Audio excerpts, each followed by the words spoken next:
Yeah, over here. All right. Action. Okay, good morning, everybody. My name is Amber Center.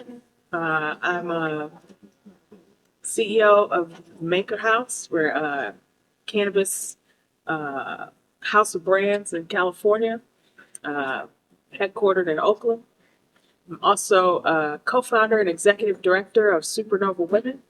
We're a 501c3 nonprofit organization that works to create opportunities for Black and Brown folks in cannabis. So my organization, Supernova, is responsible for working with the city of Oakland to create the first cannabis social equity program in the country. I also created the first co-op facility for Black entrepreneurs in cannabis in Oakland. It's called Equity Works Incubator. It's a shared manufacturing facility, a licensed facility. So the first licensed facility of its kind that was also funded with tax revenues from cannabis from the city of Oakland and from state of California. Also started the first cannabis workforce development program for social equity workers that was also funded with GoBiz dollars from the state of California. And so really been at the table since the beginning, talking about not just obviously creating a licensed cannabis industry, but really making sure that Black people have a seat at that table and that we have meaningful participation in the industry.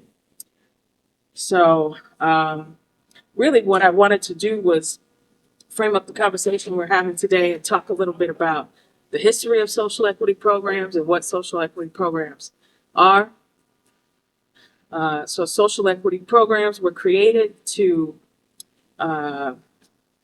give victims of the drug war an opportunity to participate in the regulated cannabis industry. Really, what they're supposed to do is right the wrongs done by the war on drugs. But what we've seen in the creation of many of these programs is that they're helping very few, when in reality, they should be helping the communities that they've destroyed. And so we've seen some attempts at municipalities and communities working to shift this from giving social equity applicants or folks that qualify for these programs an opportunity to get a license and shifting it more to taking those cannabis tax revenues and actually directing them to the communities that were harmed. So, for instance, in Evanston, Illinois, they were successful in taking the cannabis tax revenues and directing them to housing programs in the community.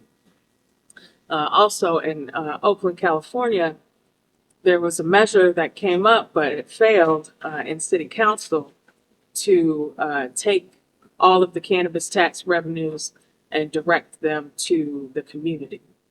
It was close, but the organization that brought the measure forth to city council just wasn't adequately prepared to really take on that entire task, but the city seemed pretty optimistic towards it. So what I'm hoping from this conversation that you all gain from this is some insight as well as some ideas on working with cannabis advocacy organizations in your areas to do these same things, to figure out ways to take revenues from cannabis taxes and direct them to your communities to help empower Black communities. And so with that, I would like to introduce you to our panel here. We have Chandler Cooks sitting next to me. He works for the cannabis business. I'll let him explain who he is, but I know he works for the Cannabis Business School of Nevada. He's an educator there, so I'll let him speak to that. And then we have Mr. Frank Hawkins on the end. Really excited to hear from him and his experience. Both of them are here in Nevada, and really excited to hear about what's happening here in Nevada. And yes, all right, so we'll get into it. Please introduce yourself. Yes. Hello, everybody. My name is Chandler Cooks. As she stated, I'm the dean for Cannabis Business School of Nevada. That was a school created from a nonprofit that I also work for called Cannabis Equity and Inclusion Community, known as CEIC. We created the school and have a cannabis business incubator program called Pathway to Ownership, where we take community members and literally take them on a pathway to ownership to prepare them for becoming an owner of the industry. I am also an owner of a cannabis license. I have a cannabis consumption lounge license, and we are hopefully will be operational in the next year.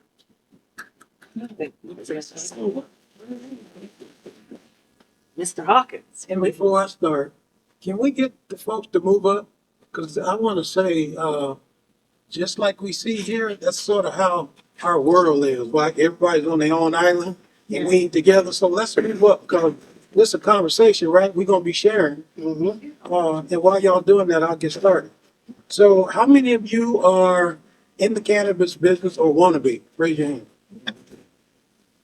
Okay, so that's about 20% of the people in the room.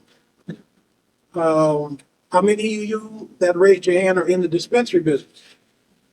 One. How about production? Okay. How about cultivation?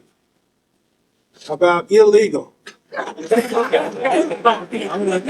right.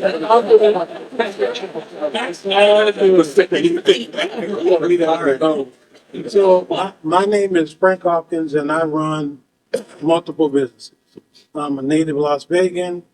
Grew up here, played football here, won 2 state championships in football and wrestling, graduated with honors, got a football scholarship at University of Nevada, Reno, graduated from there in 4 years, 3-time All-American, ran for the Heisman Trophy 2 years, got drafted by the Raiders in the 10th round in 1981, played there 7 years, started in Oakland, moved to LA, we won the Super Bowl in '84, came back home during the off season, worked for the city of Las Vegas. In 1990, I had 2 businesses, 2 convenience stores, sports bar, and car wash. I ran for city council, got elected, was the first African American ever elected to the Las Vegas City Council.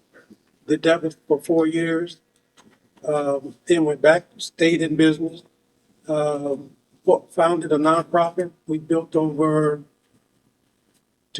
4,000 apartments. We built over 1,000 houses, single family homes. A buddy of mine came to me, started talking to me about marijuana. His mother had been in a house fire, lost some limbs, the kids got killed. So he said, hey, Nevada's gonna have legalized marijuana. I said, well, you know Nevada, just the Mississippi of the West. We ain't gonna have no marijuana nowhere. He said, they already got it. So he gave me a bunch of papers, saying, will you look at this? So I said, yeah, I didn't. He came back the next week. I said, give me another week, give me another week. Finally, I looked at it. And then I started remembering my childhood and all the boys in the neighborhood. So I called some of them and said, hey, is this real? I mean, is the price still the same? They laughed. Of course not. I said, is the weed the same? They said, oh, no, it's 100 times stronger than what the ditch weed, right? So we got into the numbers and I told him I'd partner with him. I got another partner of mine from Reno who at that time owned 9 McDonald's. He was a mentor for me when I was in college, a black man. And so we put in the application and we won. We scored the highest score in the city of Las Vegas. We went to talk to some lawyers about the cost to represent us. That cost was $250,000 and 10% of your business for 10 years. So we didn't, safe to say, we didn't hire them. So we did it ourselves. I'm proud to say, like I said before, we the highest score in the city, and we were the first ones to open. I also learned something, being first ain't always the best thing either, because in that marijuana business is regulated. And that's the thing that I see young people, minority people, black people don't get, or people in the illegal market, even when they try to go legal, they can't grasp and they can't follow the regulation. So I don't got people telling me what to do, but that's what they do in this business. So that's first and foremost that we gotta understand. Um, so we had a dispensary. We applied in 18 when it went recreational for the second license. There was a lot of cheating going on. The rich people, which don't let me forget to talk about them,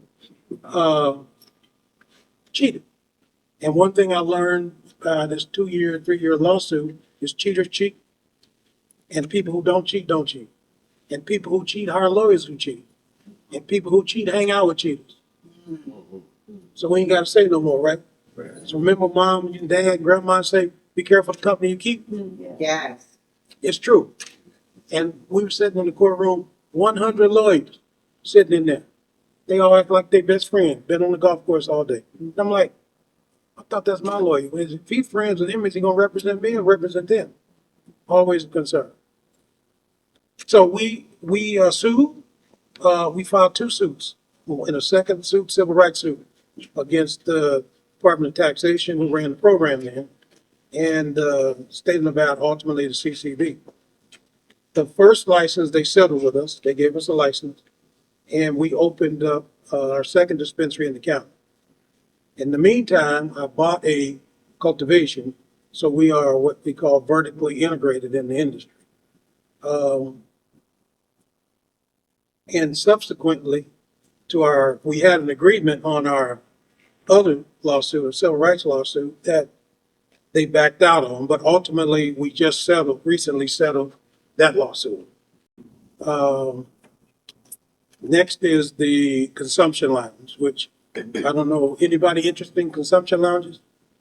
Okay, so thus far in Nevada anyway, and around the country, because of the expense and the power brokers that are in this industry,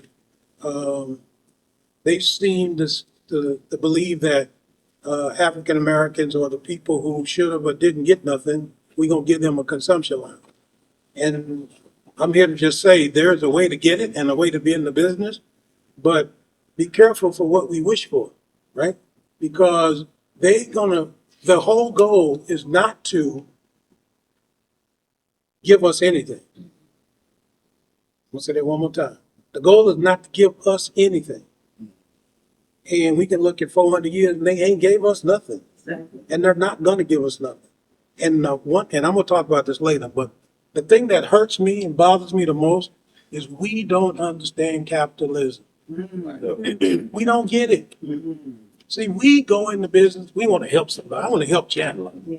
They go into business to do the one thing that capitalists say you're supposed to do, profit. But we don't think we ain't built like that. That's a blessing, but that's a curse. Yeah. With that, as we get in, I'll talk more. Thank you. Yeah, thank you for that. 'Cause ain't that true?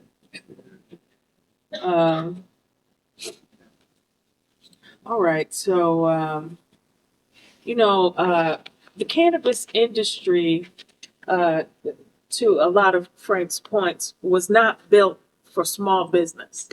Like, it started out that way. It started as lots of small groups working together, moving around, weed through their different distribution networks, someone growing it, someone selling it. But it hasn't panned out that way in the regulated market. It started out as a lot of small businesses, families working together, but now obviously it's much bigger, larger corporations that have not been set up to really foster small business.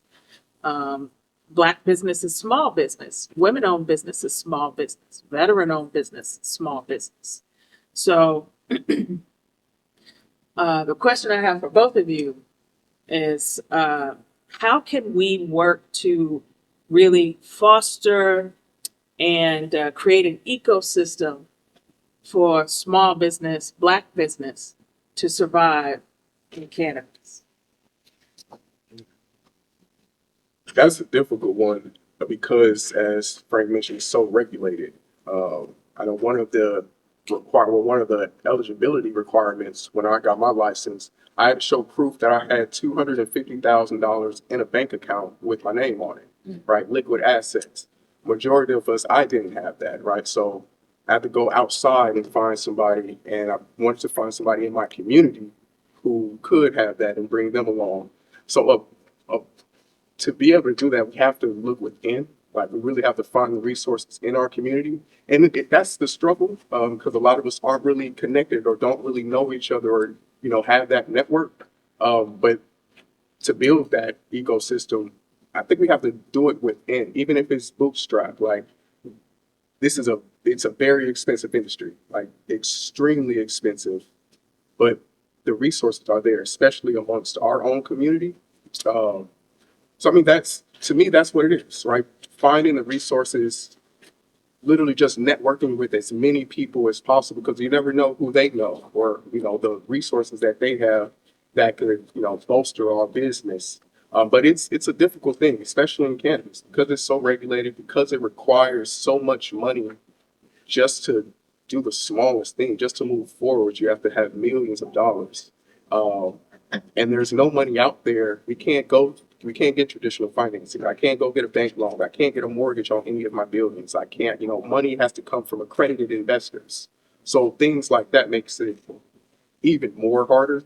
But to really build that sustainable ecosystem for Black businesses in that community, we have to trust each other. Uh, and we got to really be willing to network. That's been the greatest success that I've had is just stepping out there, having a conversation with somebody, letting them know that the opportunity is there, and seeing where the connection lies, right? Where are the resources? Uh, yeah. The three biggest barriers of entry for Black folks in cannabis is access to capital, access to real estate, and access to technical support. So capital, obviously, as Chandler is mentioning, we don't have most of us don't have a rich friend that we can turn to, a rich uncle, a rich grandparent, and ask for 100, 200, 300, $500,000, like the white folks do. Access to real estate, same thing. Most of us don't have real estate, and the little bit that we do is constantly being taken away through, not being able to pay the taxes, et cetera, et cetera. And the third piece is the technical support. So that being your attorneys, your architects, CPAs, consultants. All those folks cost tons of money, and really, even to know the right ones, you got to be in the know. So that networking is really critical to all of those things. You're able to talk and meet with folks and hopefully come up with those folks in your ecosystem. So Frank, yeah, I want to ask you the same question. How can we really create a community and an ecosystem for small business within these regulations that we have to work in? So I want to go back, and I believe that in order to understand and participate successfully in the capitalist system, whether you believe in it or not, you got to understand capitalism. So I want to share a little bit, then I'm going to tell you the problems, and I think I got some solutions. So capitalism in America is a white power system. Do we all agree? Yes. Yeah. And the exploration of labor, do we all agree? Yes. Yes. To determine who will own and control the means of production and the wealth of this country. All ones. Profit Yes. by all means necessary. Yes. We don't think like that, right? Because if we did, there'd be a whole lot more of us very, very wealthy. And when you talk about the marijuana business, isn't it interesting that the government, the United States government says, we are not going to allow it in our framework in the United States. We're going to let Canadian companies come in, bring the money, they go public in Canada and spend the money in the United States. But our government says, no, no, no. And they're still saying that. So why would they allow that? Capitalism, misinformation, miseducation of its people, exacerbating racism by the ruling class, the religious, historical, political, and other leaders. America is about the economic and political power. The system promotes hopes and dreams for poor people and gives them no results. Anybody disagree? Okay, we act like we don't know that every day. That's got to be embedded in our mind.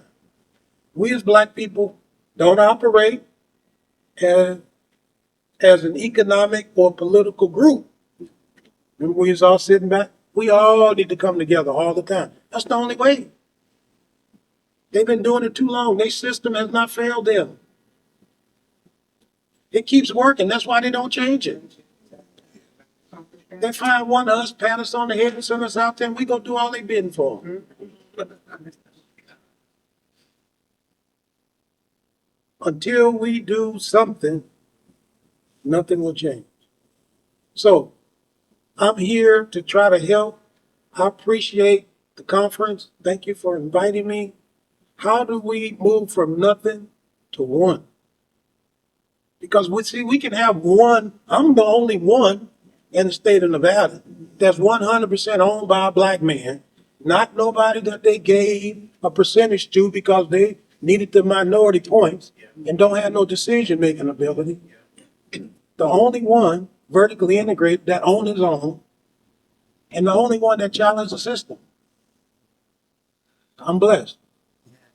But if I can't help no young brothers and nobody else get nothing, and we raise holy hell. The state said to us, the state was going to do a minority quote unquote program where they were going to require that all the black people and other minorities get certified as a minority business group by the white women-owned organization. Now how that sound? Crazy. Do you know how many people opposed that? Nobody. Me, one. Oh, my God. And I told them in the meeting, I'm gonna sue you. So they came up with a system, which is a random selector system. Y'all heard of that? Okay. I don't have no problem with that random selection system. Let me tell you why. The system they promote in capitalism is merit-based. Right? We all know what that is? Yes. How much money you got, how much education you got, right? How much experience you got, who's on your board. But we ain't got them things. So guess what? You're not going to get selected because you're not going to have enough points to win. So when they said we will do something different than getting certified and they only give you, is it 10 days to respond? Once they put the application out, you got 10 days to turn your application in. So if we submitted our group to the white women's organization and they didn't get back with us in 10 days, guess what? We done. And we done paid them $2,500. Crazy. So they didn't do that. But my point being on the selector system, I don't know how many, but they say 10 out of 10 licenses for social equity consumption lounges that 7 was African American, right? Yay. That's a blessing. Yes. But that's only the beginning. Because now, young man just spoke about having $250,000. Well, what they don't tell you, that's right. And first thing we think is we out the game. No, we not out the game because they said you need to have $250,000 in assets.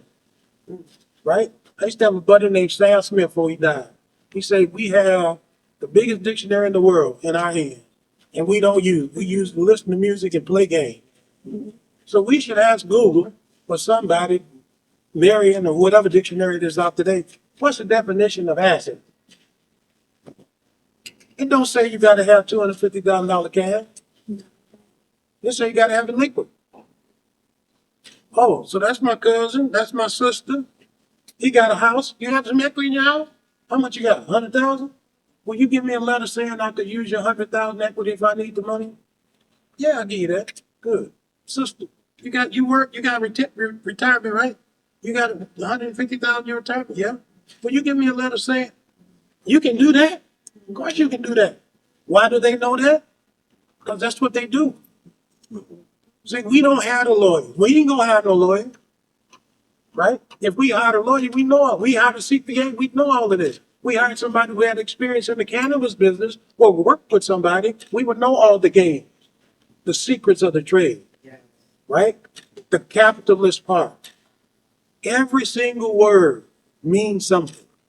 So when we gloss over, we just think, no, it means something. That comma means something. Remember back in school? Yeah. It means something. So for me, every day, I say, I'm going to get the power that I deserve because I understand capitalism. And I like playing the game. I mean, I like it. I know it's unfair. But once you understand, we are the best at everything we've ever done. And they can't stop us. But we gotta, there you go, we stop ourselves. I am not confused about the confusion with capitalism. So what they do, they bifurcate, split, and separate. They got this group mad at that group. I can't talk to John because of Ben said that he said, she said, Divide and conquer strategy. and it keeps working. So I heard this and they said if you're a Catholic, you shouldn't judge the Catholics, right? You should judge the principle. You believe in religion, you judge the principle. You believe in capitalism, you don't ask the capitalist, socialist, right? It's the principle. So I said, okay, so what's the principles of capitalism? But that don't mean we have to follow the negative side. But we got to prepare ourselves for the battle every day. And the racism. So if, let's say, you white, you Asian, I'm black, this one, we got every different color in the world. Now we all divided. We all mad because little Johnny, big Johnny, little Jim, old Jim, somebody got something we didn't get. So we all in the same boat. And what we really don't understand about capitalism, which they try to use racism, which they've done very effectively, is we don't look for the money. We don't follow the money. It's all about the profit. All day, every day, and night, 24/7. So you want to know what the issue is? You want to know how to fix the problem? Look at the 200 largest companies in the world. That's who's running things. And we can bifurcate and divide that and say the top 25. And the real rich people, this is the best part I like, you don't never see them. You don't even hear their name. Huh? What meeting or TV show last time you seen one of the richest people in the world on there talking about feeding people? Or they mad because their taxes got raised? Ain't happening. We got to play the game. We got to understand the game. 85% of the money, the top 100 control of wealth. And we fight for crumbs, right? And we let them divide us. And we don't even know each other. And we don't know them. But we mad at the people that's in the same position or lower or a little higher that really ain't got no power. Capitalism is about the power and about the money and about the control. I do want to share. Can I go one more thing? Yeah. All right. Because I worked hard on this. And I did because, like I say, I get hurt. I'm real sensitive. And I get mad real fast, but I've been going to anger class. Carnegie was 1933, talked about the miseducation of the Negro, right? So when I was thinking about speaking here, I keep saying, why is it so many of us don't seem to get it, grasp it, hold it? And even if we understand, it's like being on a diet. I'm gonna lose 3 pounds and for 4 months I'm good, and then I'm gonna gain 12 pounds, and the next 2 years I'm out of control.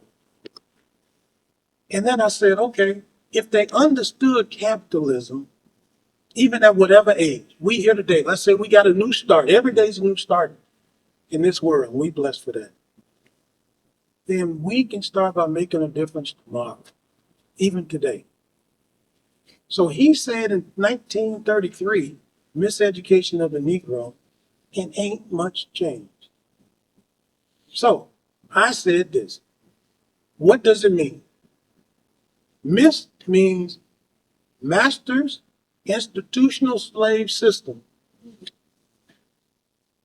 Circular, we're gonna call that capitalism. Master's institutional slave system. The E, emotional. The D, the C, and the U, United States. For, cash, and greed to forever. A, alter, and support the lack of. T, training. I, and institution, institutional. O, oversight which will.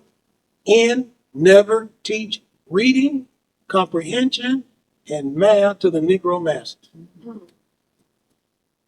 And I said, "Ooh, I have two. I see more rhymes in there because it don't sound right." But that's what they do. It's about confusion.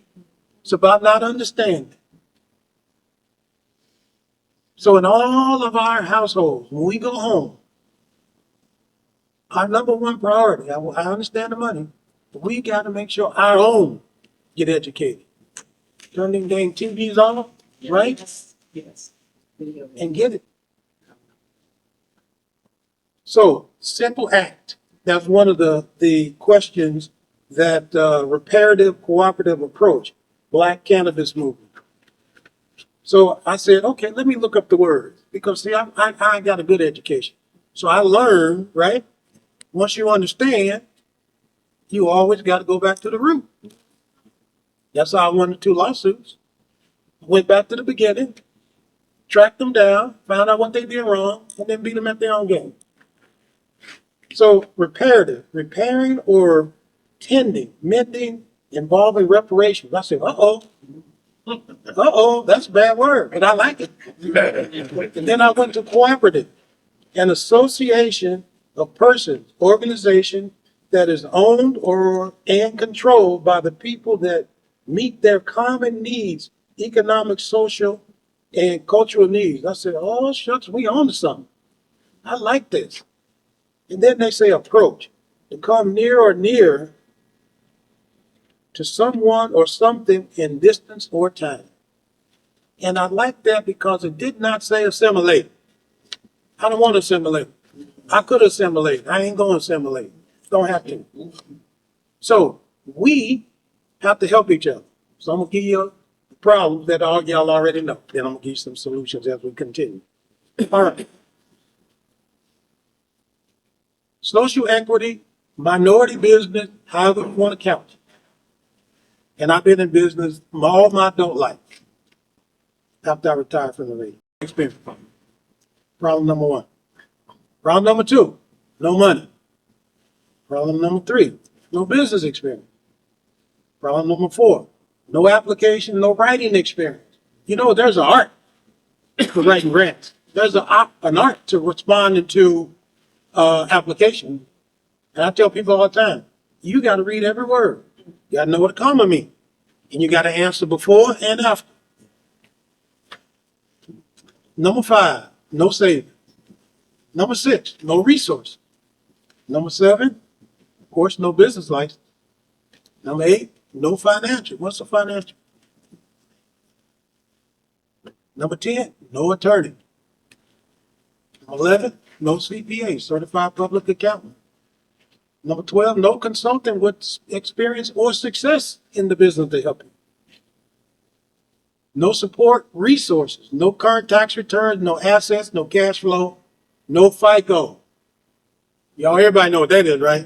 That's when you go get that car that you always wanted. They say your FICO too high. We're gonna have to raise the rate. Correct. No positive history, no mentors, no partners, no 12-month business sustainable plan.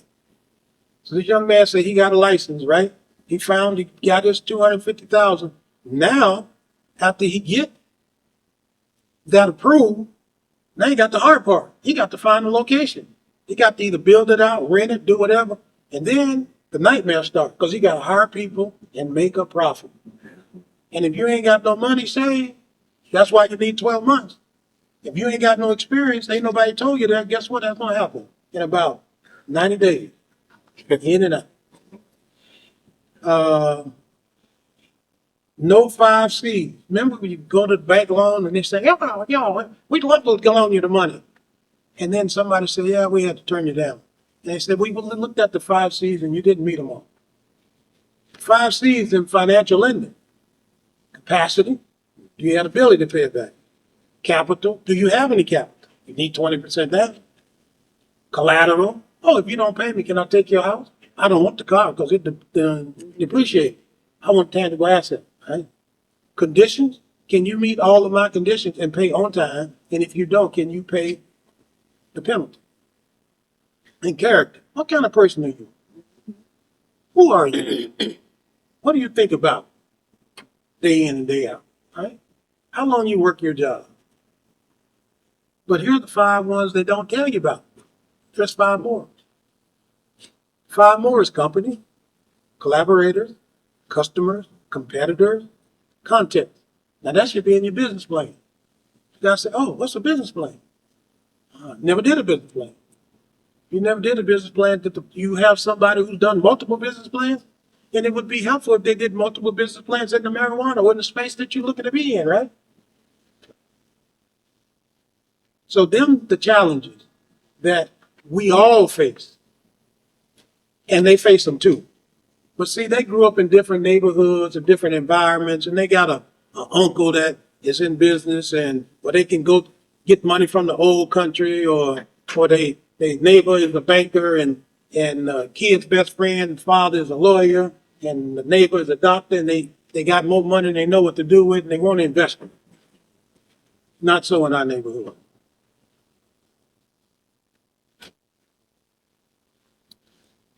Yeah. Ain't that right? Yeah, so, I mean, obviously, we have many, many hurdles and challenges to move past in order to be successful in cannabis, which really still is, the jury is still out for that. What does success look like in cannabis? Because it is such a new industry. And when we're talking about success in cannabis for Black folks, we're not there yet. You know, we're not there yet. So how can we, as I guess, leverage these social equity programs to help Black communities and help uplift Black communities? You know, so when we know all of us have done many cannabis applications, submitted RFPs, things of that nature, where we have had to do different components of the application. One of which, in California at least, that we have this community benefits piece. You know, or how are we going to help the community? Now, this is just businesses individually alone. But how can we leverage policy to help Black communities through cannabis? Well, in Nevada, the social equity program is, I don't want to say non-existent, but it's practically non-existent. As a social equity applicant, I've been to jail several times for cannabis, both in Louisiana and Texas. Lived, born and raised on the historic West Side all my life. So that's what qualifies me as a social equity applicant. But the only thing that the social equity program did was lower my application fee, right? So rather than paying the $10,000 just to apply, I paid $1,500 or $2,500. And I still had to meet every other qualification that everyone else had to meet, right? I still have to show all of the funding, like you said, finding a location.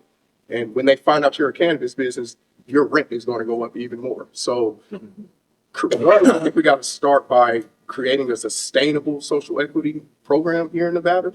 Because right now, just it doesn't exist.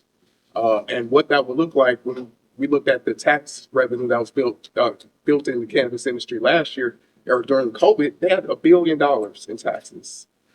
Why can't that money be used to, create funding for these social equity programs, right? That's where I would go, right? There's no funding available. And that's the most difficult thing is having that capital, because without the capital, you're non-existent.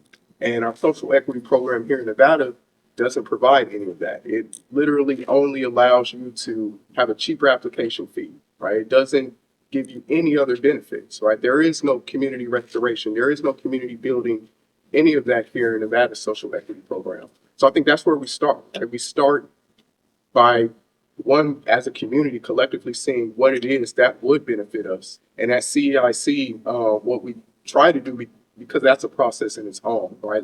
Legislative session here is only every other 2 years. So when the opportunity does come around to put something in state law, and that's the best way to go about it, we got to act fast and we have to be prepared.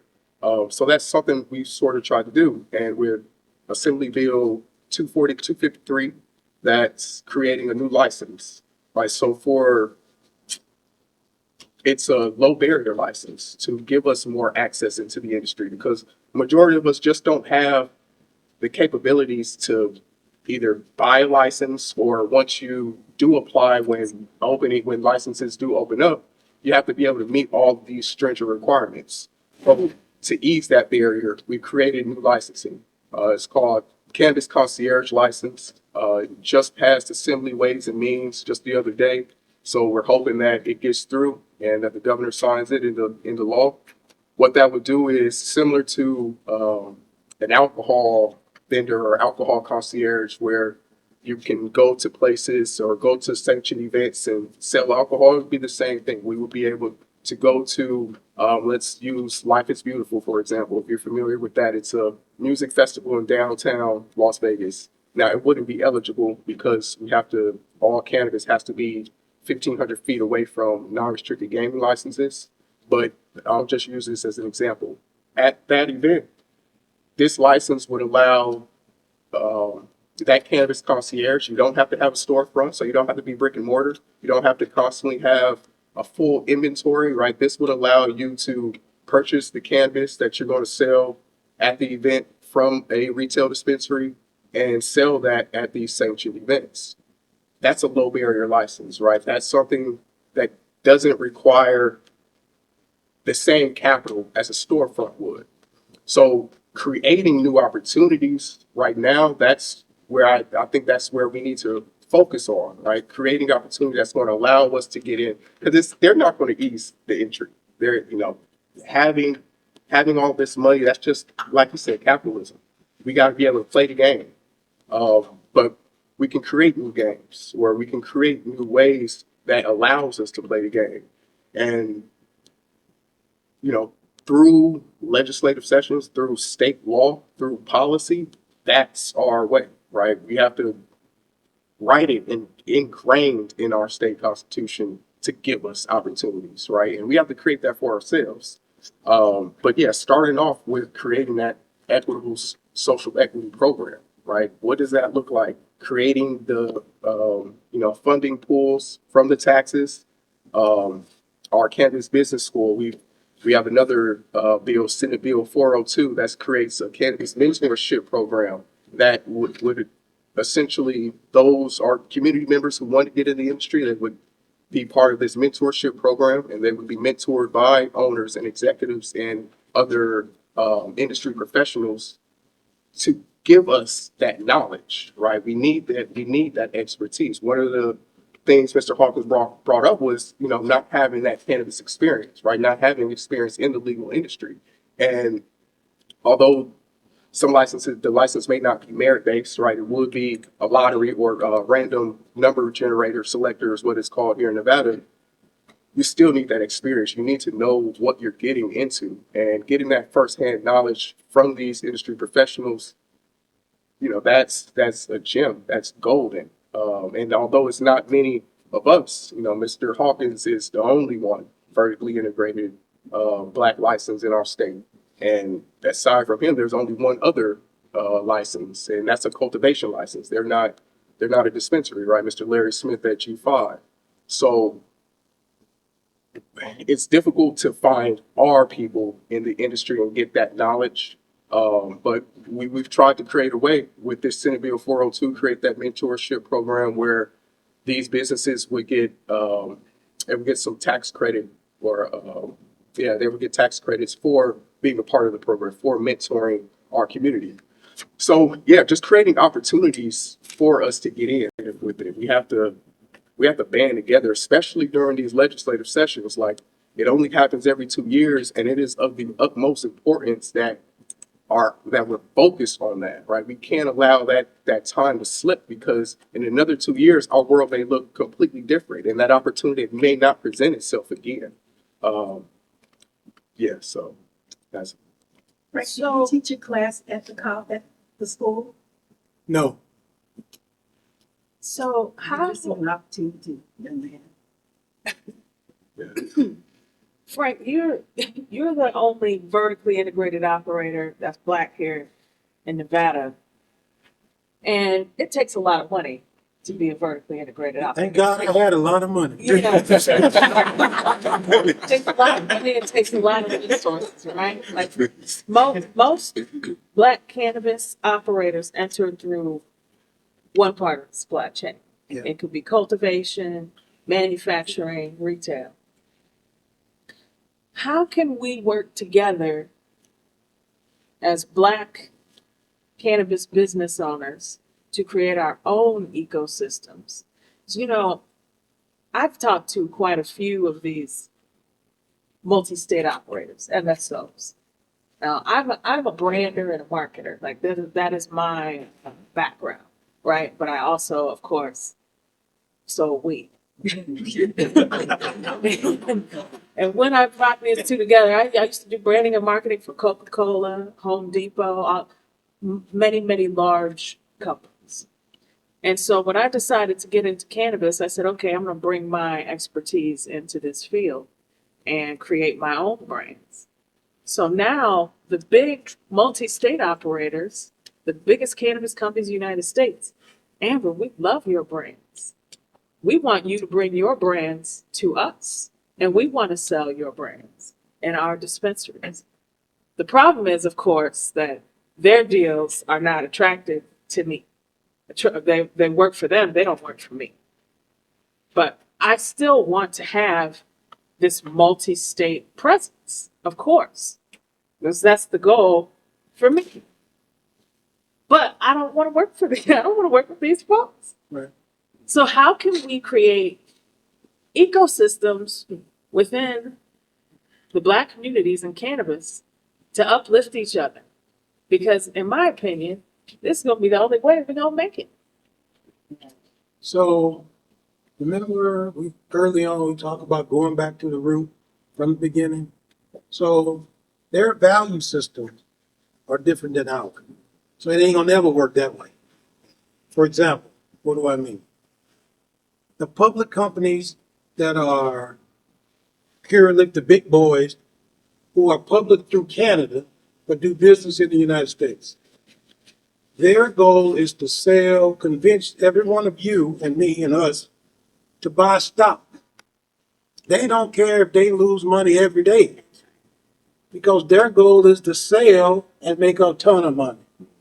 or to sell to a bigger firm and make a ton of money, or wait until the U.S. Congress and Senate and President decide to legalize marijuana and then sell to Coca-Cola, Budweiser, the pharmaceuticals, whomever.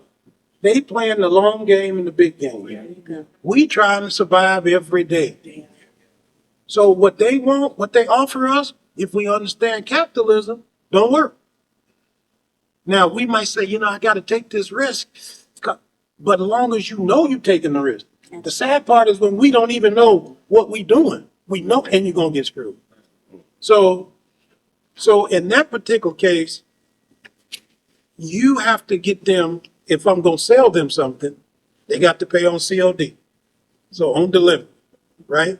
They got to give you a contract. They got right to terminate, but you need at least a 1-year contract, right? Because in order for you to scale up, you're gonna have to buy a whole lot of money if they say I need to put your stuff in 100 of my stores.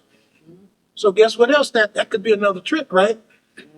So I'm gonna give you so much you're gonna fail. Yeah. I ain't gonna kill you that way. I'm gonna let you drown in your own sauce. So I would say when we talked the other day, you were telling me about the co-op. I like the co-op concept, but within that concept, we still got the same problems that we have in the capitalist system. Everybody's an individual. We got to build some political, some economic clout. Now, how do we do that? In as much, I'm going to give some nuggets right now, but I'm going to say the big ones to the end. Okay? So, a winning program. We must create a mentorship designed by successful Black business people, because we already talked about earlier about capitalism. If we don't agree with the principles of capitalism, how are we going to be a capitalist? So we got to work with like-minded people.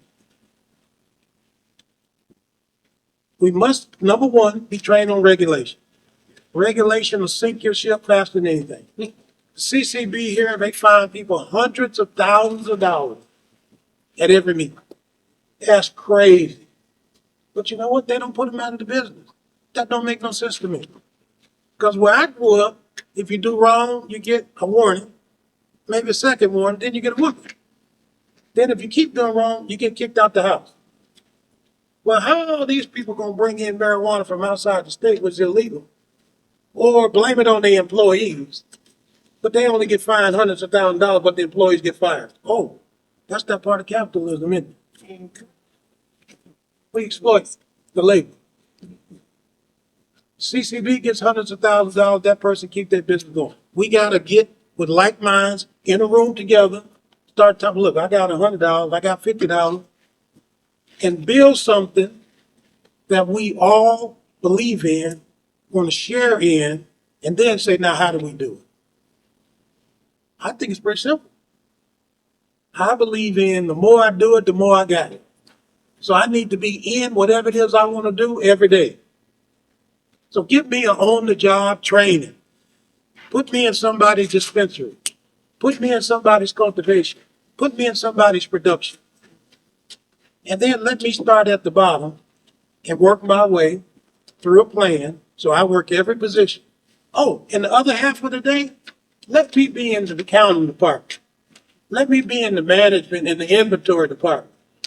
So I can get an understanding for what it's like here and what it's like here. Let me work with the CPA, see what they do, ask them questions. When you're talking to your lawyer, let me sit in the room. When you have your business meeting, when you talking to either salespeople or legal people, let me be there, listening. That's what we need. And you can't get that in no week.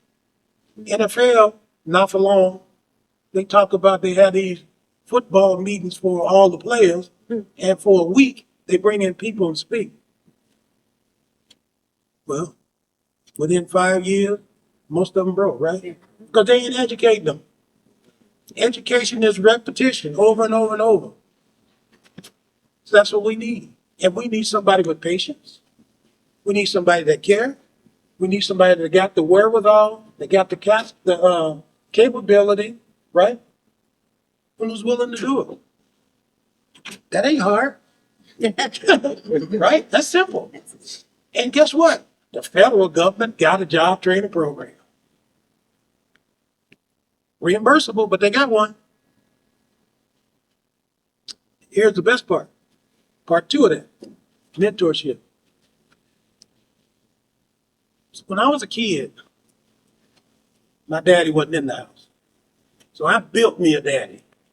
From all my friends, I took the best of all of their daddies and made me a big daddy. Never let me down one time. We have to do that with mentoring. We got to take each individual and we got to pour into them. And we got to invest in them with what they need. We got to find their weaknesses and make those weaknesses their strength. And if we got somebody else in the program and they got opposite, we put them together. I suspect this will take a year. But you know what I know and what I believe? When you turn us loose in the world, it's just a matter of time. We will be the best. We've proven that at whatever we do. Whatever we do. But the problem is, and what we don't understand, through the confusion of the confusion through capitalism, we don't ever get that far. But we can do it. Okay, can I go a couple perspectives? All right. I like to say through my lens, because I don't like people saying, hey, I ain't in here for no debate. Right? Just through my lens. This is my 64 years, almost 5, right? Till they do these kinds of things, nothing gonna change. Stop doing what doesn't work. The state of Nevada, CCB, they trying, but it ain't gonna work. They already know that. For all the things we already talked about. But I know what they can do. They can stop the process and say, those people who are already in, we gonna set up that training program somebody brought us that we ain't never heard of before, and we gonna implement it, and we gonna freeze these licenses for a year, and we gonna educate these people to make sure they got the opportunity to, the best opportunity to be successful. Wouldn't that be something? But you know what's gonna happen? Ding, ding, ding, ding, ding. Hello? Oh, I gotta go to the office. Oh, I gotta talk to the governor. Oh, I gotta talk to the senator. Oh, we got a meeting with the Congress people. Oh, yeah, we can't do that. And the question becomes why? Because it's not in the capitalist system interest to help you to benefit. Stop the politics, remove the greed. Stop rushing to failure. See, everybody think they need something so bad, they just throw anything out there. But see, I believe that's by design. They know it ain't gonna work, but they can always point and say, we gave it a yeoman's chance, didn't we?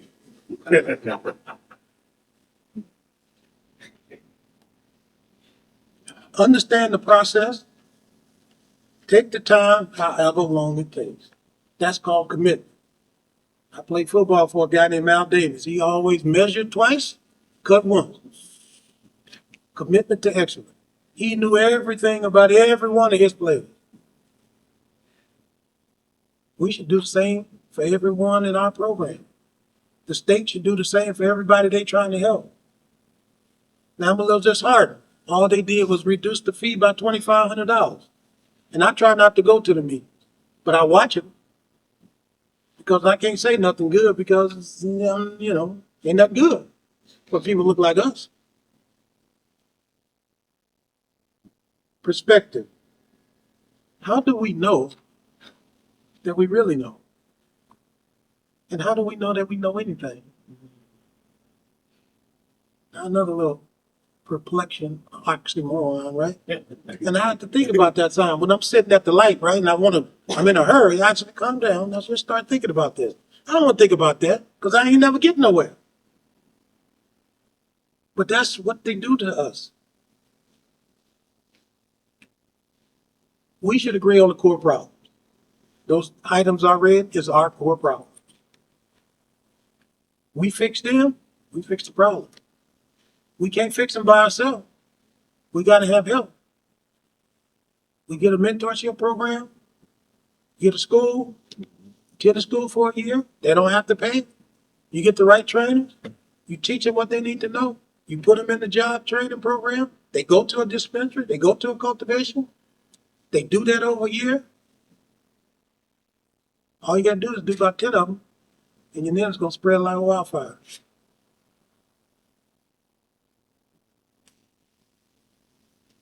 Education through mentorship, 50%. On-the-job training, 50%. In school of regulation and business through practice. Every day. How many times Michael Jordan say he shot free throws? LeBron James say he shoot free throws? How many hundreds a day? Kobe Bryant? We got to get practice. If we can't get no practice, we can't get them done.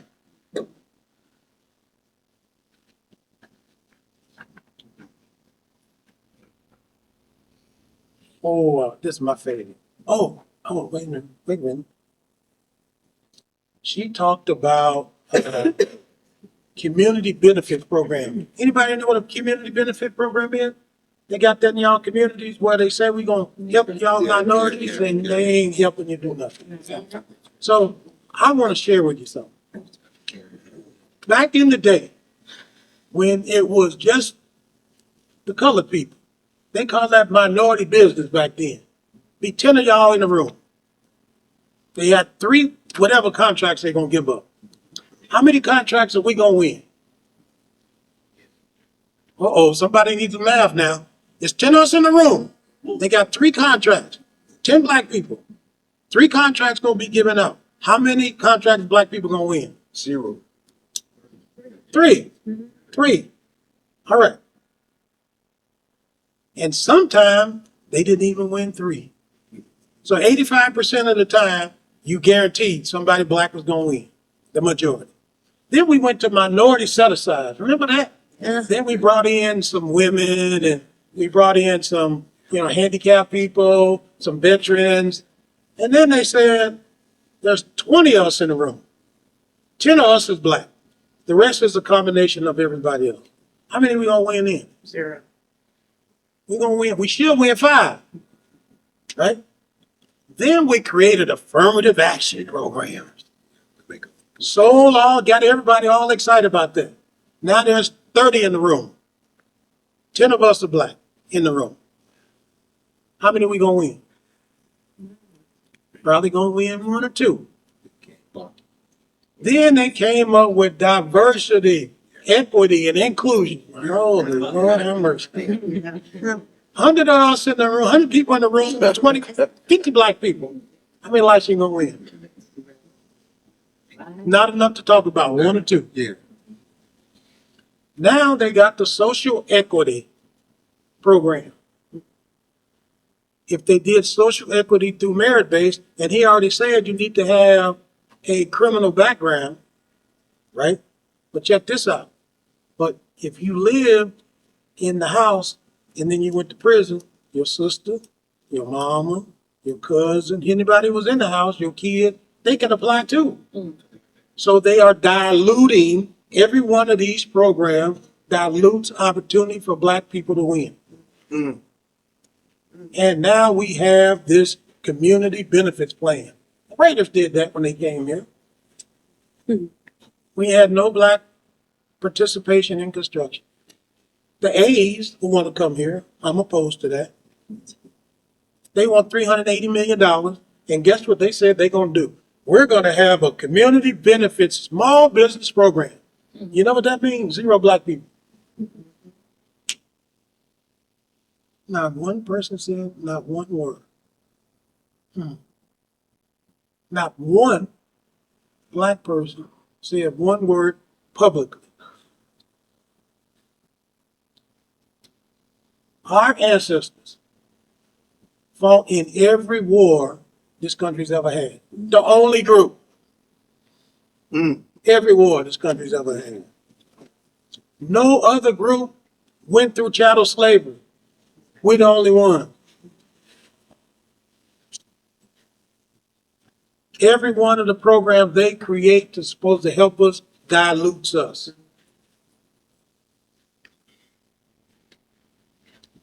This young man got his license on a game of chance, bingo, in Nevada, where they gamble. A game of chance, because that's the only way he could win it. African Americans need their own set aside, their own program, just African American. I'd say that to the United States Senator and anybody, council people, commissioners, everywhere. We don't need to be in no what group with other people. Exactly. Ain't nobody else done what our ancestors done. That's right. So I'm gonna give you another. Then I'm gonna give y'all some more better. The county fire department had a graduating class. Folks to get on the fire department. They had 86 people. They had 5 black and 1 black woman walk across the stage. And somebody said, that's great. That's not even 10%. Now, how about this? I'm gonna flip the script.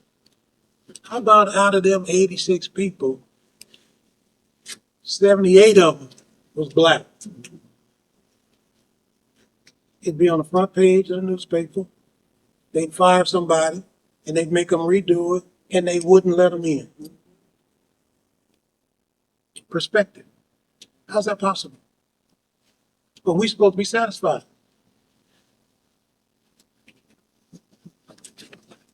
All right.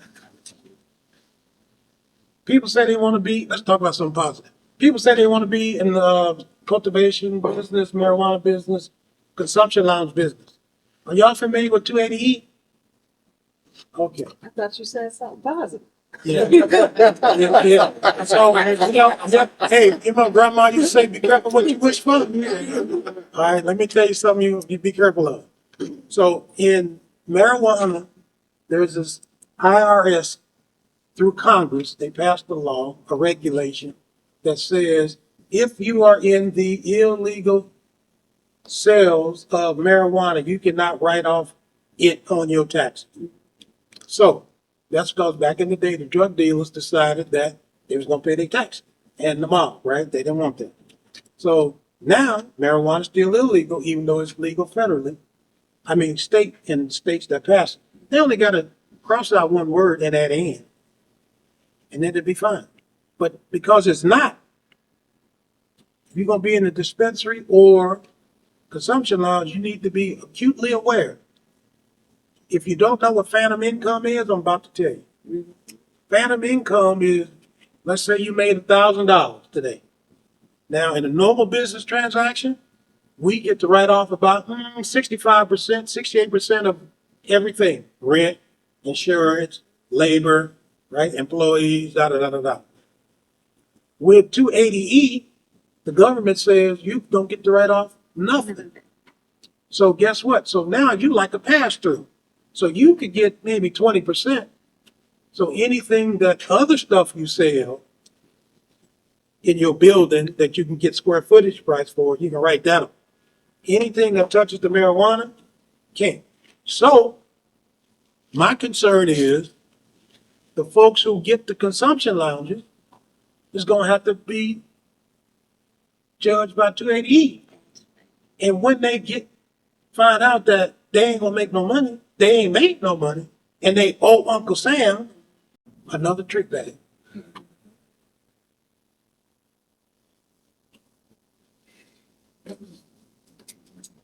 So here's some good things we can do.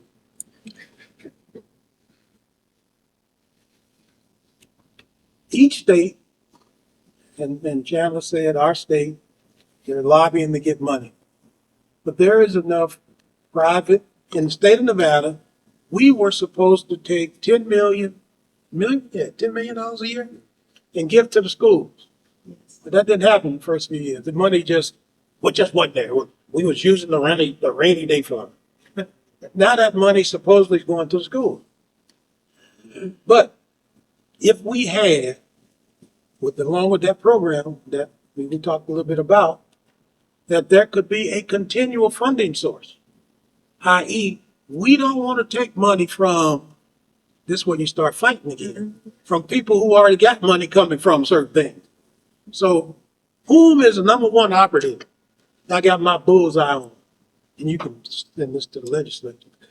If they're gonna give the A's $380 million, the A's ought to give us the money to do the program we're talking about. And the Raiders owe because they didn't do what they're supposed to do. So they ought to fund that. Right? So we find new funding sources so that the big boys don't automatically push back on it. We have insufficient outreach. When they were selected and they said, yeah, these folks' names of the companies, I went online. I said, I wonder if I know anybody. I went online. I couldn't find out nothing about nobody. Well, that's a regulation violation. Because when you apply through the Secretary of State, you have to list your company name, your president, vice president, treasurer, secretary. That wasn't on there. Yeah, I was saving that for the next meeting. I can go slap them around. But anyway, y'all tell them, listen, see, I don't mind. It doesn't happen. They can't do nothing about it. And so I understand now that the people have their names the way it's supposed to be. But you know what that told me? Either they had somebody who was cheating or they didn't fill it out themselves. Either way is bad. But that's the problem. We don't know, right? Access to capital. I listen to these people try to tell us, hey, go to the bank. Well, you already know the banks ain't loaning no money. If we can't get a bank loan in a good market for nothing else, how are we going to get a bank loan in a regulated market? Ain't going to happen. But they got all these companies online. One good thing the CCB did do, they require that 50%, 51% ownership must always stay with the social equity, either applicant or awardee. So they can sell, but they would have to sell to somebody else that meets that qualification. But now that ain't beyond the rich people. They have a broke down cousin, or somebody that made their cousin, right? To buy you out and get rid of you and do what they do. But one of the positive things that should be done is once you interview or find some people, there are a list of things that I think the experienced, well-heeled partner should be responsible for. They should be responsible for your lease. They should be responsible for meeting that 12-month financial cushion that you need. They should be responsible in tandem with making sure that they are helping you to learn the business so that you, in your contract with them, can ultimately buy them out. Because it's all about ownership. But somebody said to me one time, hey, Magic owns a piece of the Dodgers and he don't own the whole team. I said, yeah, that's true. And he gets to ride up in the elevator and he gets a parking space and he gets to eat food for free. And I say, that's true too. They say, what you got to say about that? I say, I wouldn't mind owning 1% either. But what we talking about, we trying to own something. We trying to create something. We want to pass some legacy, right?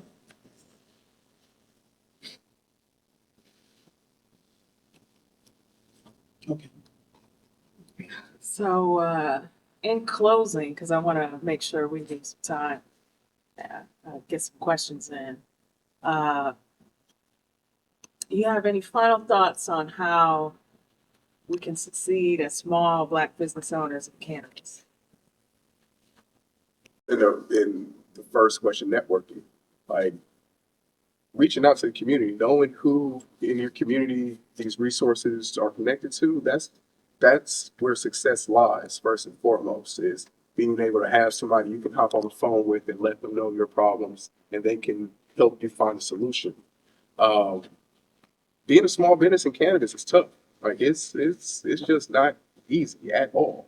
From Section 280E to, and he mentioned ownership from social equity. As a social equity applicant, I have to retain 51% majority ownership of my business, but that's only for 2 years, right? So for only the first 2 years of my business, that 51% has to remain in my name. But Another part of being successful in this small cannabis business is having that knowledge, right? Knowing that in 2 years, that 51%, being able to read contracts and having attorneys that knows that that 51% isn't just going to be dwindled away from me, right? And I'm not going to be written out of my business. That's something I'm very concerned of, and other licensees are concerned of, right? So being able to have one, educate yourself like that is the biggest thing. This is one of the most regulated industries in our country. So being on top of your game, knowing the regulations, like take the time, I'm at every CCB meeting because I need to know what's going on, right? I'm in there talking with everyone because I need to know what their thoughts are and, how that affects me. So be educated, be connected with your community. And, really, that's the big part, being connected with the community to see where those resources are. Because you're not going to get the money from the bank, and you're going to get the money from a white man who's going to take the business from you. It's just capitalism. So, it's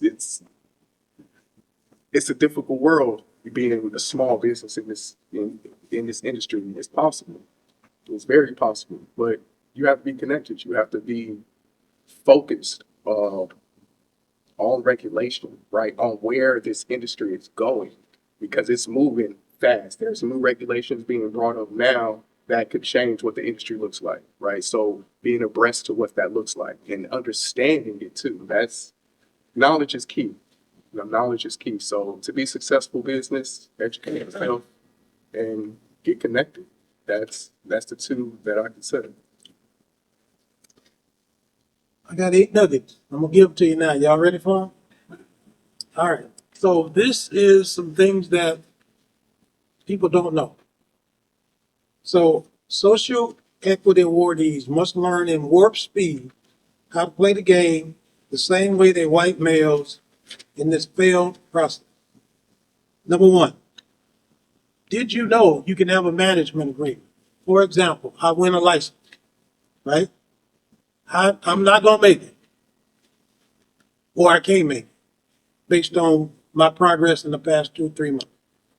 You can sign an agreement with another company to let them open the business and you still own it.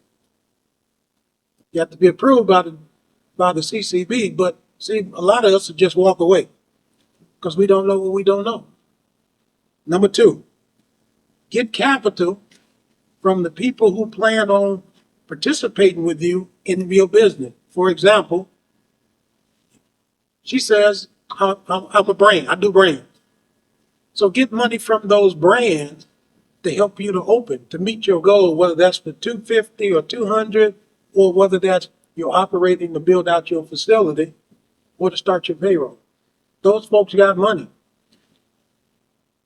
Number 3, you can sell everything that's in there. What I mean by sell, put their name on it.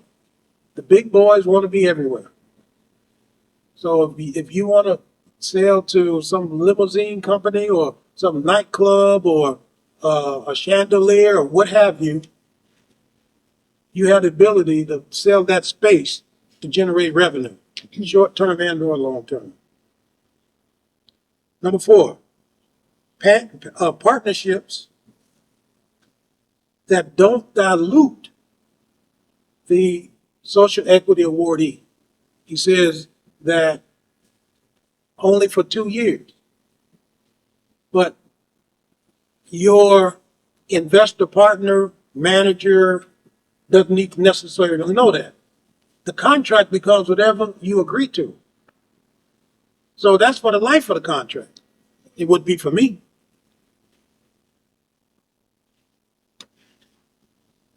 And as long as we stay partners, I can never be less than 51% owner. But let me tell you something that I know. He can be 51% owner, but if in our operating agreement, if I'm running the joint, I'm still in charge. So there's good and bad, right? But now you know that operating agreement, you 51% too. Because he can be the owner and I'm 51% as the operator, and what I say go. That just means his name on the paper. That's capitalism. Number 5, reserve management's rights decisions exclusively for the equity partner or the management company. So what do we mean? So I'm in business 8 years. He's in business no years. He may want to make emotional decisions that I don't think is good for the business, right? We have to have a way, if you're forward thinking, to how we gonna work that out. Now, if it deals with the health and welfare of the business, right? Maybe we bring in a third party. Maybe we don't. But all of those things have to be talked about up front so that, you know how we are, we get mad. We don't want nothing to do with it. I'm not going to work no more. Well, you know you're going to lose. Oh, I forgot about that part. Well, I don't care. Number 6, an equitable profit and distributions are equal to the ownership percentage. So he owns 51%. The guy might say, yeah, I'm going to give you the money, sign here. I didn't have no lawyer, so you sign. It says in the agreement that he gets 90 and you get 10. So when you do your agreement, you must get paid distribution equitable to the ownership interest. So I get 51, I own 51%. After all bills are paid and we split and we got some revenue left, I'm going to get 51% of that. And again, those people with experience, they know how they do this every day. But we newbies, they're going to take advantage of it. Number 7, no forced sale provisions that trigger the sale of the business to any equity partner for a predetermined amount of money. So let's say something happens. That investor, that partner, can't force you to sell your business under no circumstance. Never. And if they do have something like that in writing, that ought to tell you something. Go find another. Ain't gonna work. Next one, mandate that the partner hold the lease and cannot evict the social equity partner. Why? Well, number 1, I ain't got the money anyway. So if you're gonna put the lease in your name, and something happens, then I don't want you to be able to walk away. Them just some little tidbits. So, for you guys, advocates, right? Effective business owners, we need leadership in this industry. And if we don't do it by talking, it ain't gonna happen. We, young people out there, old people out there, people want to be in the marijuana business, they ain't got nowhere to feel safe. You feel safe in this business? You feel safe? You feel vulnerable? It's like every single day somebody's looking to take something else from you.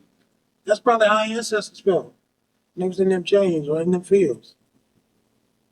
Great leaders, we must motivate people. We must share information. We must be beyond reproach. We must make thoughtful decisions that are not only good for us, but good for the people around us. We must be accountable and hold others accountable. Because, you know, the system will say, oh, you don't have to do it. They don't worry about it. We got it. No. It's good enough for the goose, good enough for the gander. That's what I argue in front of CCB every time. You're going to let them do something? So in other words, you're doing something to me that you ain't doing to them? That ain't going to happen. Because I understand. Great leaders invest in mutual beneficial relationships. Great leaders also know when the relationship ain't beneficial. But sometimes we stay and we should go. Great leaders never stop teaching. And there was a lady here who some of us know, her name was Margaret Lewis. She used to say, before she died, I won't let up, I won't give up, I won't shut up until we all wake up. And we are woke. They can call it whatever they want or in whatever state they want, but we ain't sleeping. But we got to understand the game. And once we understand the game, we will master the game. and then we become master of it again. Thank you.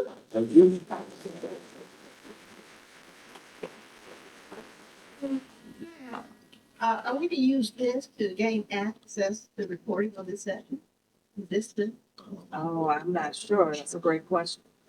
okay, so how do we gain access to this session? I'm not sure how them to gain access to this. Oh, Discussion. get that young man car right there. Where? Right here, stand up. Help you out. Here. Yeah, I'll be able to get it. He from Louisiana. Anybody from Louisiana in here? My grandma. That's right. I should see you. Yes, ma'am. I'm gonna see you when we wrap up. I'll let you question. Okay, there. Oh, yeah. Well, we got time. Yeah, it's 12:30, so we can take one question. Oh, One. are you staying around for? I will stay if y'all want to eat lunch. Yes. All right. Sure. My question is, how do you develop the professional side of it? Where you talked about the accountants, CPAs, lawyers, et cetera. How do we tap into the community with people who actually have the skill set, but may not be aware of your particular dilemma? And how can we bring that to bear in the training aspect of it, and also developing the courses, and also teaching people like business acumen? Let's talk about that. a little Yeah, bit. thank you. I think I've learned that over time because when I first started, I didn't have nobody. But I've learned and I watched others. I try not to make the same mistake, but I always knew I need a friend of mine told me this when I first started in business. You need a good CPA and you need a lawyer. If you can't afford them, you don't need to be in business because one day you're gonna need them. Well, exactly. Right? So I think from my perspective, and that we all have successful people, but nobody talk to them. Very true. So they at work, they go to work. I go to work every day. I get kicked out most, but I go to work every day. So if somebody was to say, "Hey, could you help me?" I know the shoulders I stand on. I want to give back. But don't nobody ask. And then you know our other problem. They ask, but they don't listen because they still think of somebody ice colder than your ice. Yeah. Well, but little Johnny said, "Well, what little Johnny done? Nothing." Yeah. But they still want to believe little Johnny. But the biggest issue is we don't ask. Right. And we don't really know each other. Right. That's the other aspect of it, because I deal with that in the banking industry, the credit union industry, where like-minded professionals who really know a business don't know other people who need the help in the business.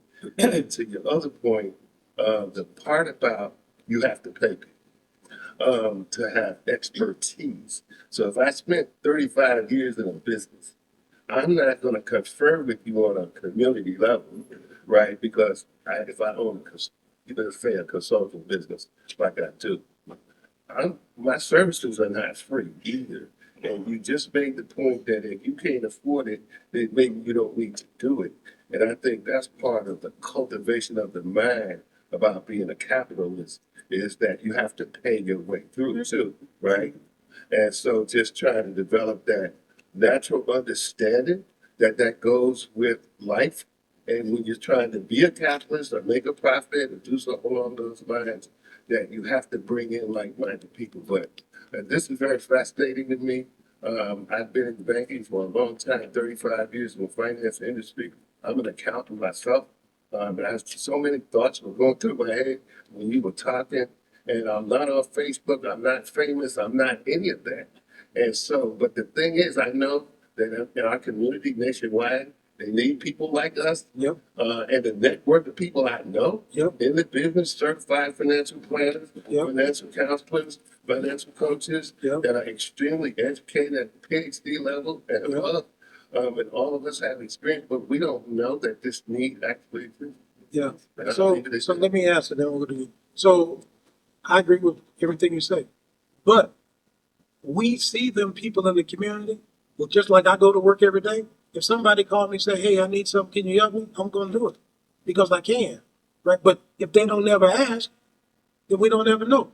Your your journey, because that's how you make your living. You're a consultant. People come by my office, say, hey, I brought Frank a cup of coffee. And then they stay for an hour. Or we have a 30-minute meeting that lasts up 3 hours. And we have book clubs and we do all these different things. But that's because my goal is to share. Right? I want to give back. Somebody help me. There's no way I could be where I'm at if thousands of people, and some of them I probably don't even know, paved the way, made a phone call, said yes, he's a good guy, give him a shot. I want to do that for our people that want it. Everybody don't want it. A lot of us talk about what they want, but they ain't willing to roll up their sleeve. I give people assignments all the time. Go do this, this, and this. I don't hear from them no more. I don't have to worry about that. Because I know next time they see me, they already know what I'm going to say. They're going to be like, They got duck it in. That's it.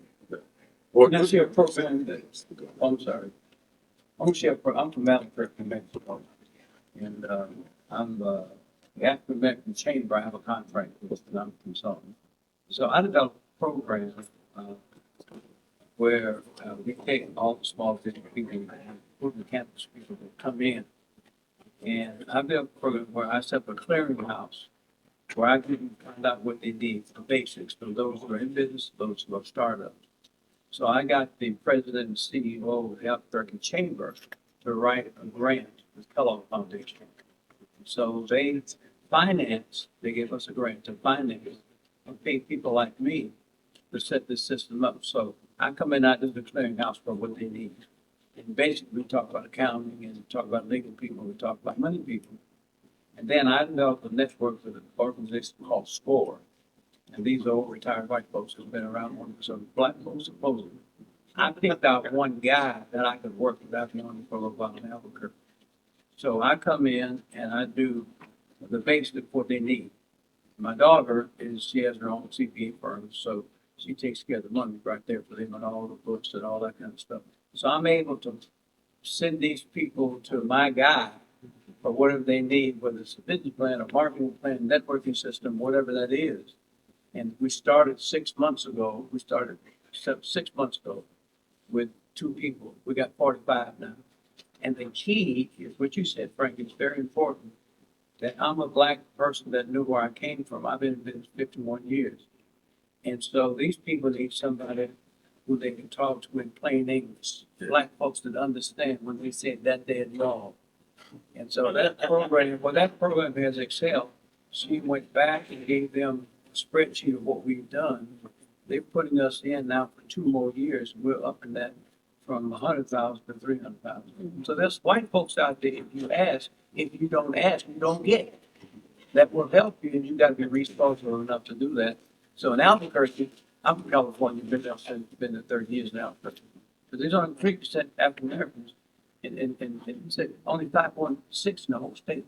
So it's kind of unique. I see a black person, hey, look at it.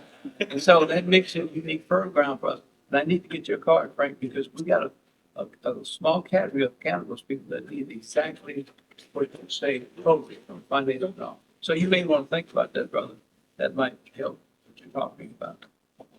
I want to speak on that last question you had of because I myself I'm not coming with millions of dollars, right? I have to look for resources to bring in funding, and I need accountants, I need CPAs, architects, and things like that. So I'm reaching out to the community. I can't afford their services, right? For instance, if you're familiar with architect Mel Green, I wanted to make sure that I brought in people from our community in my business. Our business is called Moulin Noir. It's a tribute to the Moulin Rouge and Sarah and Night Betty. Bringing in Mel Green is expensive, right? But he understands, and he's a person of our community, understands my predicament. So being able to offer equity to him, in the long term, being able to find people in our community that aren't just looking to get rich quick or aren't just looking to, get the money up front, who can actually be partners with your business and ride that sustainable growth with you. You gotta have a business plan that's sustainable and that's profitable, right? Because you're just not going to, especially if you're thinking about a consumption lounge, you're not going to make money in cannabis. One, you have to buy your cannabis from a retail dispensary. You can't go buy it wholesale from a cultivator or processor. You have to buy it from a retail. right? So your markup is so much higher, right? So our lounge is also a restaurant, right? So it's not, you can't just make your money off cannabis. So being able to find people who aren't just going to take money out of a business that's not even bringing money in yet, that's another key thing. Well, my name is Lester Cuffey. I'm a lawyer from Washington, D.C. Okay, but I'm impressed with your presentation because I'm here representing some young people who want to get into business, cannabis business, and I'm impressed with your knowledge. You know, how, you know, your terms, your use. So, Frank, you know, with you, how did you get all this? I mean, I know you didn't get it from a book. Well, So you've been in jail 7 times. I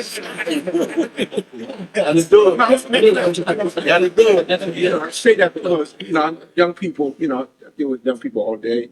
You know, some have been jailed, some are dealing illegal, you know. But your presentation is like, yeah, I got a pretty unique experience. So I went to Grambling State University in Grambling, Louisiana. And in my senior year, I was studying computer information systems in Markville.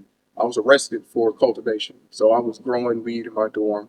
Unfortunately, my roommate was a prominent drug dealer on campus, and it was a pretty big case. Right? So um, I had a court-appointed attorney. He wanted me to take a 10-year plea deal. I couldn't. Yeah, it was crazy. Um, God had me fire him, change my major my senior year to criminal law and political science.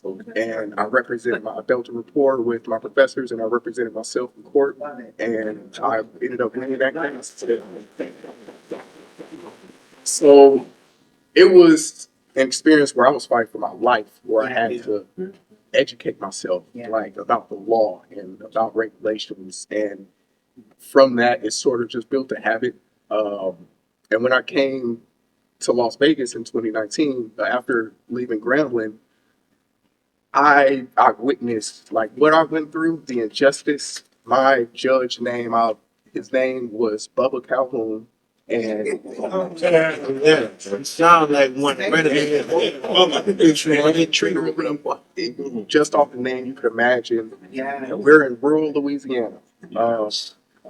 And it was tough. I fought injustice tooth and nail for 3 years. My case was pushed off. So I come from a unique experience, right? And it was from that experience, and also from my mother. My mother is a community driven woman, and being around other trailblazers like Sarah and Knight and Mr. Lawrence Weekly and a lot of community people, it just put a different character in me.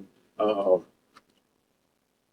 but yeah, that experience in jail and constantly, I've been in jail in Texas as well for small amounts of cannabis. It's just, God was just prepping me for this, So it's a unique experience I had. But coming back to Vegas, I wanted to give back. I wanted to help those who've been in the situation I've been in. And that's when I ran across Cannabis Equity and Inclusion Community, CEIC, with Aisha Goings. And offering my time, just offering my knowledge and my time. And it eventually, we created that school. And I had to be the one to uh, sort of be on the front line, right? To offer that knowledge, to answer the questions that some of the people in the community in our class didn't know how to ask or didn't know who to go to. So I really just put myself out there. I kind of use myself as the test dummy and the crash dummy to go through the ups and downs, going through the CCB, asking all these questions, learning all the regulations so that I could educate our community. So it's a little unique experience for me. But Thank you. How y'all doing? I'm Nicholas from New Orleans. Um, in the process of the conversation, a lot of highlighting around the disposition Black people have as it relates to different, just getting a fresh shot at things, right?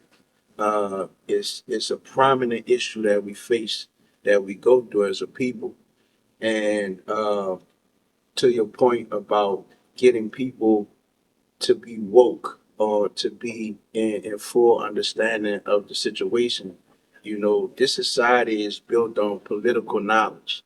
And what you know about politics determines your experience. So what if I told you we are our own perpetuators of the oppression we go through by using terms that the invading class gave us? Black, Negro, and colored are terms that has laws attached to it. The Negro Act, the Colored Law, and Black Codes. You can look it up. It's on Google. These three statutes of laws or categories of laws are applied to people that call themselves these terms. Because you don't recognize your nationality, you're now forced to live an experience that is tied to disproportionalized deprivation, disenfranchisement, all the negative things we could think about. And it's this knowledge that keeps us constantly going through this over and over and over again. We have Haitian brothers and sisters that look just like us that would never refer to themselves as black. We have Honduran brothers and sisters that look just like us but would never refer to themselves as black, because referring to yourself as black puts you at the bottom of society. And this is politics. It's not an identity, it's a label, right? And this label, the label that we are wearing was introduced to us by the very people that invaded us.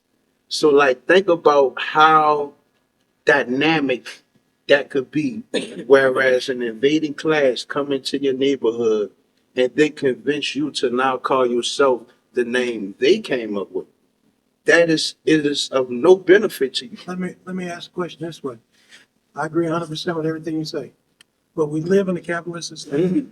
It ain't about to change because they done destroyed everything. So it's the way it is.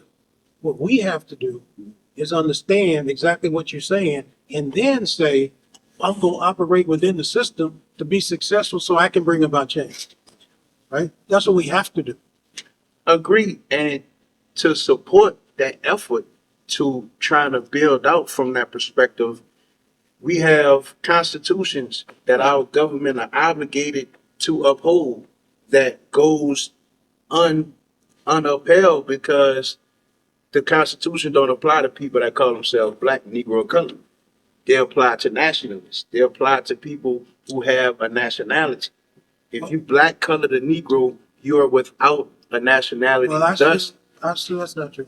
I sued in the 1983 Civil Rights Act, and I'm black, and I'm a Negro, and I'm colored, and I'm whatever they want me to be, but I'm gonna be successful in the system because I understand the system.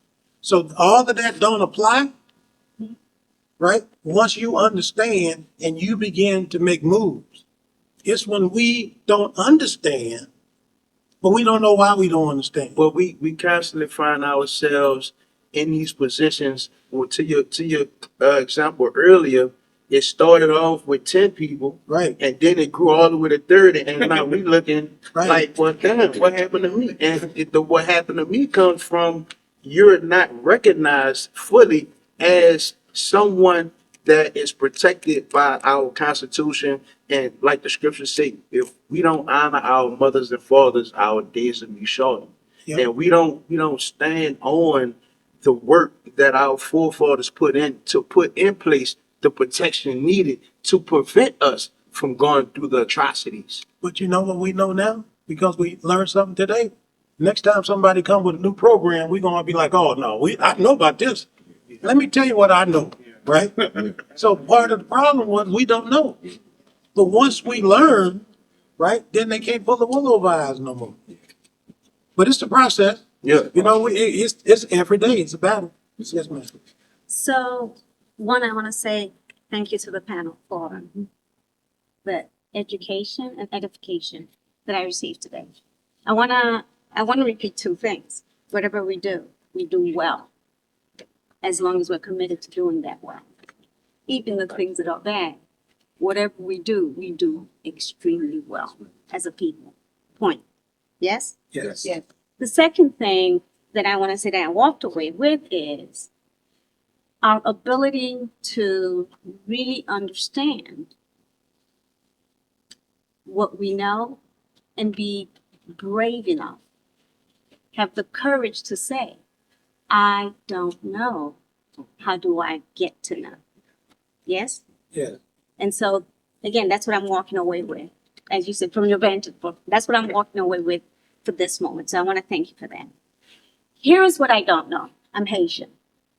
I was homeschooled, didn't go to college, and therefore I don't know this. And I actually came today to kind of get an understanding because I'm doing some stuff around this. What happened to the NAACP who sued for things like education, the right to vote? Where is it? How are we, who's holding that institution accountable to deal with these laws that's impacting us? It's a great question. That's a question. I'm serious. One of the reasons I came to here was for housing, not cannabis, but I had to come in. So the other thing I heard you kept asking is, how do we create consensus, cooperative, collaboration, right? And one of the things, I had to look at the agenda. One of the thing is, how do we get Black organizations involved in the movement? Is that the workshop? So there's such a workshop. And I don't know what that workshop is about. There you go. Building and strengthening cooperative movement among Black organizations, right? Again, it has passed, but I would love to see the recording to see what they talked about, right? Because again, I'm gonna say, I'm doing a bunch of churches in Chicago, Juneteenth, blah, blah, blah, second Black mayor yet. So now I have all these Black cowboys. I don't know all the names, but I can tell you the colors, the pink and green, the purple and, there we go. Thank you, thank you. So you have all these Black and I call them organizations because these are organizations of volunteer. I've spoke to Black men and women who are successful, who have paid into their organization as lifetime members. These are people that are committed. That tells me a character, yes? Where are they in this discussion? Are they coming to your classes? We're saying we don't have lawyers, doctors, and Indian chiefs to help us out. They're at these HBCU colleges. How are we, like, let them, I want somebody to say no to me then, right? I want to be able to say I went to Howard and asked their legal or their master's in business class to send some intern to help us, and they said no. Well, to be honest, that's the reality. And that's why I say networking and reaching out to communities is so big, because I've received so many no's from our own people. Now, I don't know what the reason, maybe they're not in position. But then, or what did you just say? I'm sorry, I know you're somebody famous and I can't remember your name. Frank, right? How are we holding each other accountable? How are we holding each other accountable? You done? Well, I'm the secretary for the NAACP's Las Vegas branch. I can say from a local perspective, our new president who just rolled in about 2 months ago, this is a new branch. I can tell you that the accountability is something that he's truly honing in on. Now, it's not going to be an overnight thing. Of course. And from a national perspective, I don't know how we hold them accountable. I don't even have those connections. But from our community, I can absolutely say, one, we have to be in those rooms. Like that's where it starts, right? Self accountability, making sure we're in the spaces to voice our own opinions.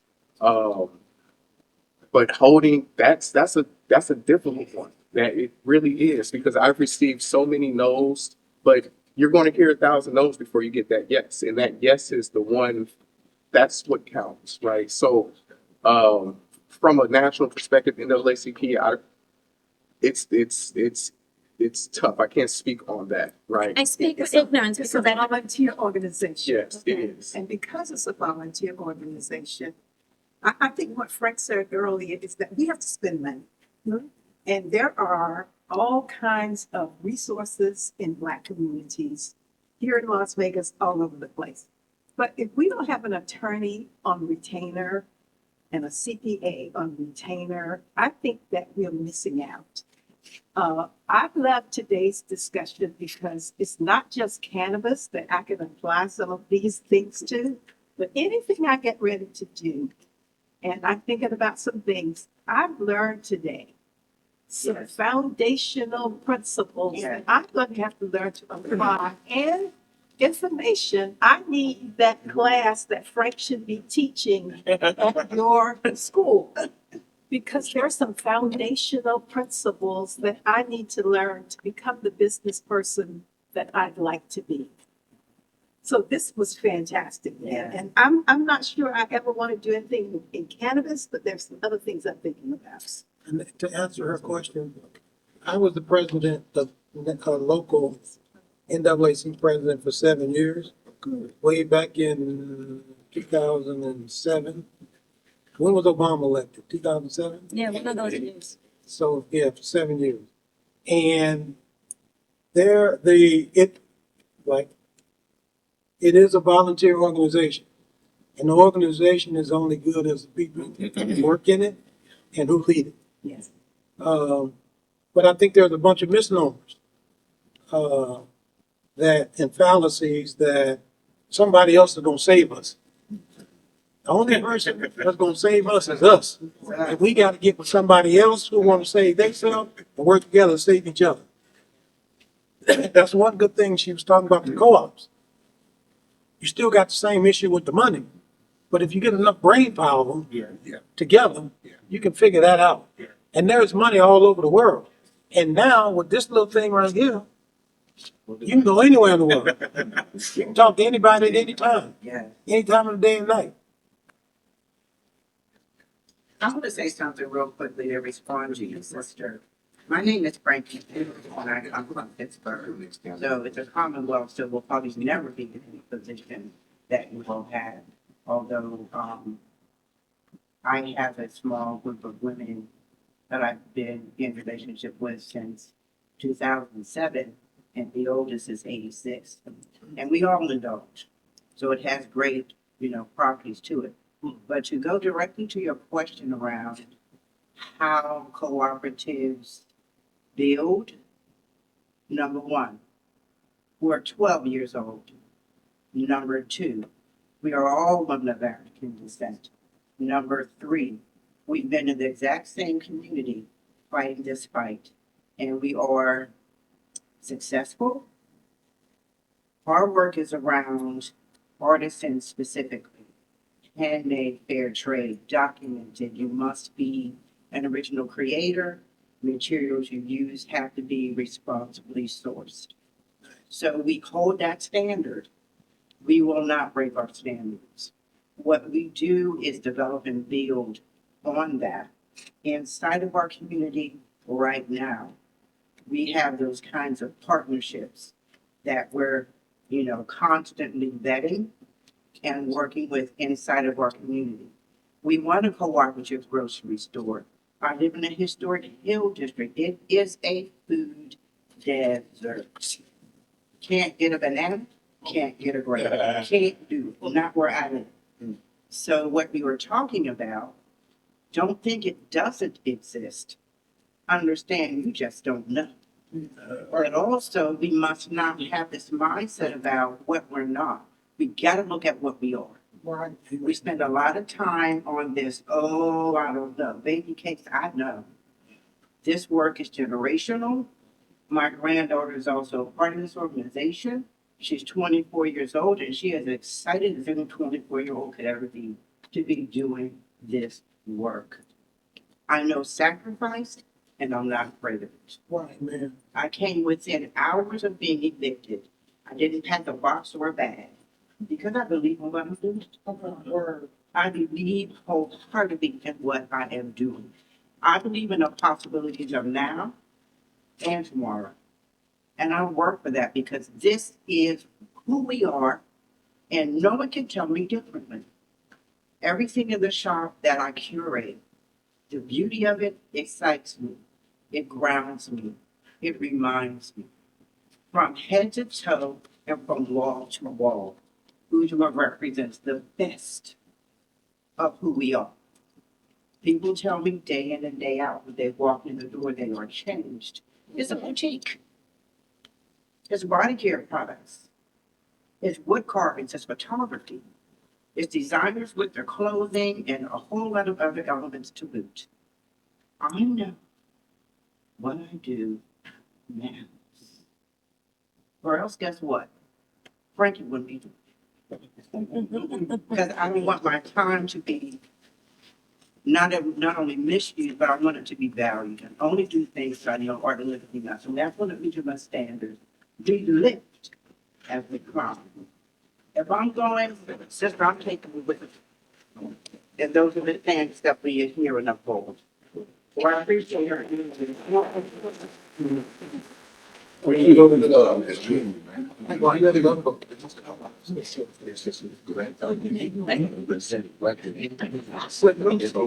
Yes. Who are you?